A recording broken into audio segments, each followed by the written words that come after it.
আসসালামু আলাইকুম সবাইকে। আশা করি সবাই বেশ ভালো আছেন। সো ব্রাজিলের যে ম্যাচ আমরা দেখলাম দুইটা, একটা হচ্ছে কলম্বিয়া এবং আরেকটা হচ্ছে আর্জেন্টিনার সাথে।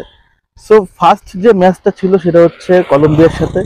সেটা কোনো রকম আসলে আমরা জিতলেও আমরা কিন্তু সবচেয়ে বড় ধরাটা খাইছি আর্জেন্টিনার সাথে, এবং 4-1 গোলে হার ব্রাজিলের। এটা কিন্তু কোনোভাবে আসলে মেনে নেওয়া সম্ভব না। আর্জেন্টিনার সাথে 4-1 হার। হ্যাঁ, হার তো হারই ভাই, সে হোক 1-0 অথবা 4-0 তো 7-0, কিন্তু যে বড় ব্লিন্ডার আমরা করছি এই ম্যাচটাতে, আমাদের কোচ দরিভাল জুনিয়র যে ব্লিন্ডারটা করছে এবং ব্রাজিলের ওভারঅল প্লেয়াররা যে পারফরমেন্স করছে সেটা কোনোভাবে আসলে কিন্তু গ্রহণযোগ্য না। প্রত্যেকটা পদে পদে দেখেন, ডিফেন্স লাইন, মিডফিল্ড এবং হচ্ছে আক্রমণ ভাগ, কোনো জায়গায় ব্রাজিল তাদের পারফরমেন্সটা সলিড করতে পারে নাই। তো এখন ব্রাজিলের নেক্সটে হয়তো নতুন কোচ আসবে, দরিভাল জুনিয়রকে স্যাক করা হবে হয়তো আজকে। নতুন কোচ আসবে, হোক আনচেলত্তি, হোক George Jesus, what ever it is, যে আসুক না কেন, আমাদের আসলে আমরা চাই ব্রাজিলের শক্তপোক্ত একটা মিডফিল্ড লাইন আপ।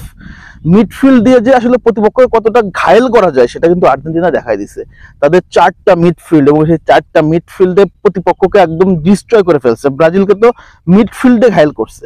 তো আমাদের কিন্তু মিডফিল্ডের সবচেয়ে দুর্বল।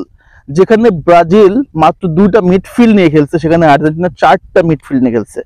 4টা মিডফিল্ড নিয়ে তারা খেলে ব্রাজিলকে একদম পুরো শেষ করে ফেলছে। সেখানে আমাদের কোচ দরিভাল জুনিয়র, তার মাথার ভিতরে কি চলে, তার প্ল্যানটা কি চলে, তার টেকনিকটা কি চলে, এটা কিন্তু এখন আমরা জানি না বা এখন জানতেও পারলাম না আসলে সে কি চায় বা সে তার করণীয়টা কি, এবং সে যে কি চায় সেটা প্লেয়াররাও জানে না, যার কারণে প্লেয়াররা মাঠে কি করবে সেটা তারা ক্লিয়ার না। সো নতুন যে কোচ আসবে, আমার মতে যে ডিফেন্স লাইন আপটাকে 4 করে, মিডফিল্ডও 4 করে, উইং বেস ফুটবলটা খেলাটা সবচেয়ে জরুরি এবং সবচেয়ে গুরুত্বপূর্ণ হবে ব্রাজিলের জন্য। অন্তত মিডফিল্ড যদি শক্ত থাকে তাহলে প্রতিপক্ষ কিন্তু আক্রমণটা ওখান থেকেই কিন্তু আটকে যাবে। আপনি ডিফেন্স যত শক্তিশালী হোক না কেন, মিডফিল্ড থেকে যদি আপনার বল বারবার ঢুকে যায় তাহলে কিন্তু ডিফেন্স যারা থাকে তারা বারবার এই ট্যাকেলটা দিতে পারবে না। আমরা আর্জেন্টিনার সাথে যেভাবে আটকে গেছি, জোয়েলিংটন, আন্দ্রে, বা এরা কি ব্রাজিলের জার্সি পরার যোগ্য? জোয়েলিংটন, আন্দ্রে, আরানা, এরা কোনোভাবে আসলে ব্রাজিলের মতো দলের, ব্রাজিলের ন্যাশনাল জার্সি পরার যোগ্যতা রাখে না।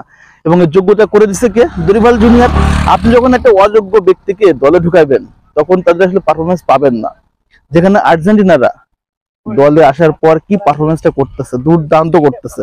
বাট সেই তুলনায় ব্রাজিল কিন্তু একদমই কি বলে, একদমই মানে বাজে পারফরমেন্স কাকে বলে, আন্দ্রে, তারপর জোয়েলিংটন, তারপর হচ্ছে আরানার কাছ থেকে আমরা দেখতে পারছি।